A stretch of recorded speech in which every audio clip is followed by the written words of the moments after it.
Hey everyone, welcome back to the AG Squared channel, the go-to place for home ownership knowledge and DIY do-it-yourself knowledge for maintenance, repairs, and renovation projects. Today, I'm walking you through the installation and full review of the Sofucor LED Indoor and Outdoor Flush Mount Ceiling Fan with real wood blades.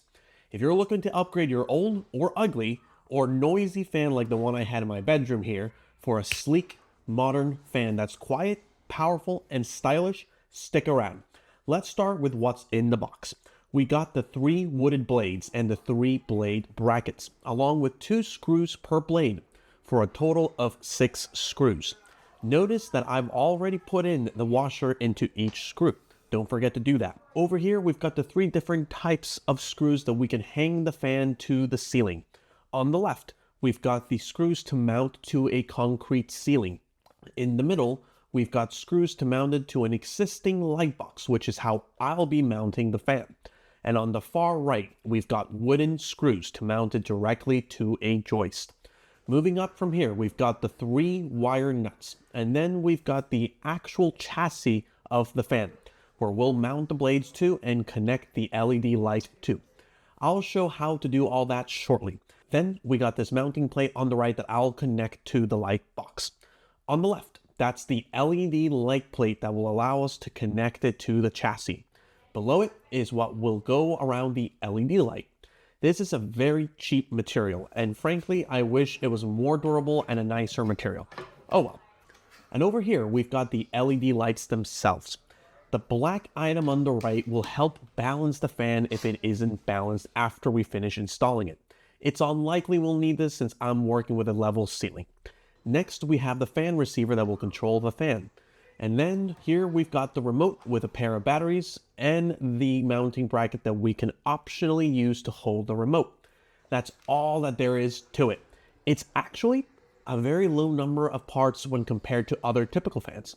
So from this perspective, this fan gets a thumbs up for simplicity. Now on to the installation. Installation is going to be split into 3 main phases. The first phase is to assemble the fan. The second is to remove the old fan. I won't show how to do this in this video, but I do show it in the above video here if you want to watch that step in more detail. And the third phase is mounting the fan. Let's go through each phase step by step. First step, mounting the blades to the chassis. Grab the metal bracket and align it over the blades' 2 holes. Then take our screws and just slide them right through. A reminder that I've already slid the washer through the screws. Don't forget to do that. To mount the blade, I found grabbing it like this helped when aligning the 2 screws to the holes. Holding it with one hand, I then took my drill to quickly tighten it initially. I repeated this for the other 2 blades to get all of them initially installed. Once installed, I wanted to finish tightening all the screws by using a screwdriver and make sure that they were really secured. Once done, I took a close look around the blades to make sure they looked flush against one another. If, like me, you're somewhat OCD, you'll notice it's not perfectly flush. But frankly, when you look away from it from a distance, you're not going to tell a difference. So this actually looks pretty nice. Alright, next, we're going to install the light mounting kit, followed by installing the LED light itself. To start, we need to fully remove 1 screw and loosen the other 2 screws from this section here. You'll shortly see why we only need to remove 1 screw. Once the other 2 are loosened, I'm going to take the light mounting kit and align the 2 screws through the holes, push it through the screws, and then rotate it clockwise. This will get the screws to sit on top of the smaller piece of the hole. And with that in place, now the 3rd screw can simply go in and be tightened through the 3rd hole on the kit. I'll finish this by tightening the other 2 screws as well. Again, if you're using a drill, don't over tighten, and make sure to use a torque setting on a low level and finish by hand tightening with a screwdriver. Now to install the LED light. First, we need to fully remove the other 3 screws we have on the light mounting kit. Once removed, put the LED light such that you align some of the holes over the existing screws we tightened. This will make it easy to align the holes that we will slide the screws through and tighten onto the mounting kit. Since this is an LED kit, really be careful if you're using a drill. I almost advise avoid the drill outright. This is starting to look really nice. One last thing with the LED light. go ahead and take the LED push to connect connector and simply push it into the existing socket that we have there. And that's it, folks. Next, we're going to go ahead and rotate this onto the other side and remove the band from the wires. I'll explain shortly how to make the electrical connections. Let's skip over to the part where I have already removed the old fan. Most ceiling fans are going to have a mounting bracket like what you see here. Well, the nice thing about our fan is we don't need that bracket. So first step is to remove it by removing the screws that hold it in place. Once removed, we're going to take the new bracket and mounting screws that came with the kit and secure it to the light box. To do so, feed the cable through the center of the bracket and then align the holes you see on the bracket with the 2 holes on the light box. The mounting bracket has 2 very stretched out holes that allows you to easily mount it to different light box sizes. Once you have that aligned, then feed the screws through and tighten it with a drill. Make sure this is on there very, very tight. No need to hold back on this one. Use a high torque setting on your drill, or if you're hand tightening it, really make sure you do that very well. All right, once secured, the next step is to prep the receiver. We're going to remove these plastic ends at the end of each wire, the black, the white, and the green ones. This wire is the antenna. No need to do anything with it. Over here, we've got the 2 push to connect connectors, and all we've got to do now is just complete the wiring. You will need an extra pair of hands here. While someone holds the fan for you, grab the receiver's wires and use the wire nut to secure them with the wires from the ceiling. The neutral wires, white with white, the hot wire, black with black, and the ground wire, green with green. Now, one thing to keep an eye out for. You'll notice some copper that is sticking out of the nut. This is not safe. So if you have electrical tape, this is where I'd recommend wrapping it around the wires and the nut to better secure the connection and to conceal the extra copper. Or you can do what I did off camera, which is to take some wire cutters and cut the copper wire a little shorter. Then reconnect them using the wire nut. As you can see here, this is what we want it to look like. I don't need electrical tape because I did a pull test on all the wires and ensure that they were on there secure. Next, we're going to take each of these push to connect connectors from the fan and simply push them into the receiver's socket. The wire collars will help you connect things in the right direction. Now for this metal loop you see here, that's going to go around the metal hook that's on top of the bracket. Let me show you exactly what I'm talking about. We'll start by connecting the push to connect connectors. See? It's that easy. And there is the hook that we're going to slide the metal loop around and then tighten it with a screwdriver. But before doing so, go ahead and pull on one of the threads to tighten the loop more around the hook. Once fully tightened, then tighten the screw with a screwdriver to finish. This is a safety mechanism to add another layer of defense from having the fan fall onto the ground in case it gets loose. All right, now comes the last part to mounting this fan.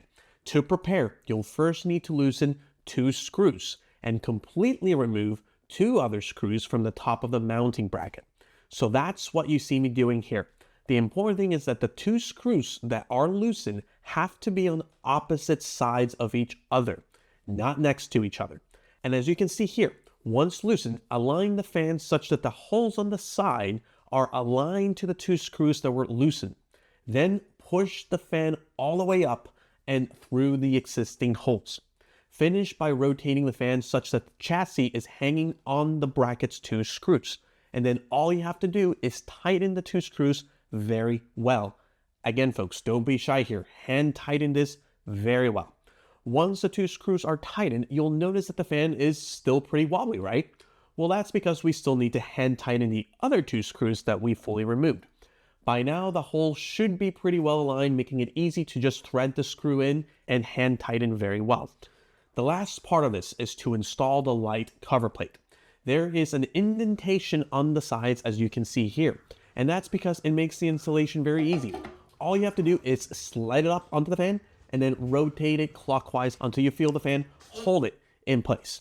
And that's it, folks. It's simple as that. Let's go back to the circuit breaker and turn the power back on. Then we'll remove the remote's back panel and put in the new batteries that came in the box. With the batteries in the remote, let's test that the fan works as expected. Let's start with the light button. Yep, that looks like it's working. Wonderful. Next, I want to go ahead and show how you can change the temperature on the light. You've got a total of 3 different temperature modes that you can change. I'm going to leave mine on the warmer setting since this is my bedroom and I want it to be more of a calming ambiance. Then I'm going to show the dimming options. This may be a little harder to see on camera, but I was really pleased with just how much I can control the dimming options on the light. I'm going to keep the highest intense setting for now.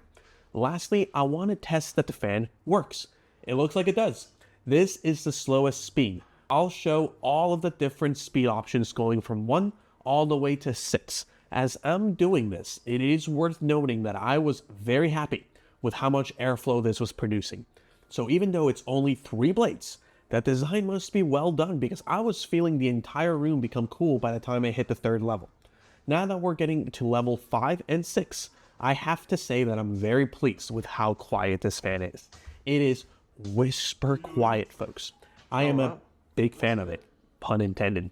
Okay, with that, the last thing I'm going to do in this project is to install the remote's mounting component to the wall right next to the switch, which is where I want it to be, but you get to choose where you want yours.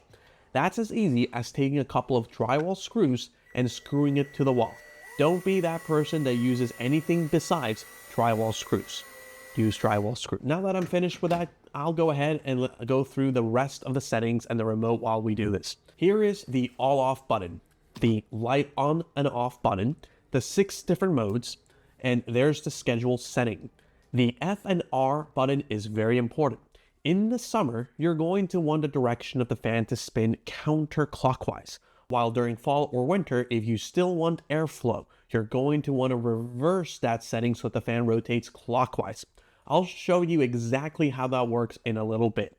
That's the natural airflow button, and then we've got the temperature of the LED lights button, the dimming settings button, and then there is this secure mode home button. I haven't used this at all, so I can't really talk to it. But let's go ahead and show you exactly how the rotating of the fan direction works. So this is right now in the original out of the factory setting, and I went ahead and set the speed to 1. Now, I'll go ahead and press the change direction button, and as you'll see, what's going to happen is that the fan's going to come to a complete stop. And once it does, we need to go back on the remote and select a new desired speed. Notice how it starts moving in the original direction, but then it changes direction. Now it's rotating clockwise. Pretty cool. But currently, it's summer in Georgia, so I'm going to revert this setting back to the counterclockwise direction since it's been a very, very hot summer this year. The whole process took me about 30 minutes to complete, and I'd rate the level of difficulty as a beginner's level if you have a low-hanging flat ceiling. After using this fan for a few days, here's my honest reviews. Let's start with the pros. The installation was a breeze. I absolutely loved how much space I had when wiring things together. I also loved that push to connect wiring connectors were used, reducing the necessary number of wire nuts from the usual 6 to only 3. I also loved the silent operation of this fan, and also the energy efficient LED light with 3 different light temperatures. Also, the fan has great airflow for both indoor and outdoor spaces with easily reversible blade rotation for both summer and winter seasons. Now, for the cons, frankly, there aren't that many. If anything, the remote feels very basic. I wish it would display on the screen more than just the speed of the fan. I'd like to see the current blade direction setting as well as the current LED light temperature setting. I also noticed that if you wire the fan to an existing light switch, turning on that light switch will take around 3 or so seconds for the ceiling fan light to turn on. That's not ideal. So what I ended up doing is leaving the light switch always on and then using the remote to turn on the lights. This turns on the light much faster and creates a more natural real-time behavior and interaction. And the last con, in my opinion, is that the normal price for this fan goes for around $335, which in my opinion is high with everything considered. However, Home Depot had it on sale for just $189 when I bought it. If you're able to snag at this price, it is a no-brainer, folks. Overall, I'd give the Sofucor LED flush mount fan a solid 4.5 out of 5 stars.